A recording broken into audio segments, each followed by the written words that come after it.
দাঁড়িয়ে পেশাব করা হারাম নয়, দাঁড়িয়ে পেশাব করা জায়েজ, আর বসে পেশাব করা সুন্নাত। কোনো সমস্যা নেই, তখনও দাঁড়িয়ে পেশাব করতে। আতা রাসূলুল্লাহ সাল্লাল্লাহু আলাইহি ওয়াসাল্লাম সুবাতাত কওমিন ফাবালা কাইমান। রাসূলুল্লাহ সাল্লাল্লাহু আলাইহি ওয়াসাল্লাম নোংরা একটি স্তূপের কাছে এসে দাঁড়িয়ে প্রস্রাব করলেন। কেন দাঁড়িয়ে প্রস্রাব করলেন?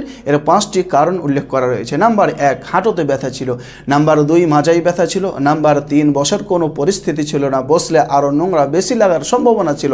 নাম্বার 4, আশেপাশে অনেকেই ছিল, বসে প্রস্রাব করলে গহ্বর থেকে হাওয়া বের হওয়ার সম্ভাবনা ছিল, এই জন্য তিনি দাঁড়িয়ে প্রস্রাব করেছেন। ওমর রাদিয়াল্লাহু তাআলা আনহু তিনি বলেন, দাঁড়িয়ে প্রস্রাব করলে গহ্বর থেকে হাওয়া খারিজ হওয়ার সম্ভাবনা অতিব অল্প, এই জন্য রাসূলুল্লাহ দাঁড়িয়ে প্রস্রাব করেছেন।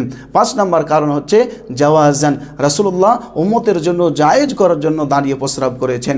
তাহলে আমরা বুঝতে পারলাম দাঁড়িয়ে প্রস্রাব করা হচ্ছে জায়েজ, আর বসে পেশাব করা হচ্ছে সুন্নত। সুন্নত পালন করলে নেকি হবে, আর জায়েজ কাজ করলে কখনো কখনো নেকি হয়, আবার কখনো কখনো নেকি হয় না।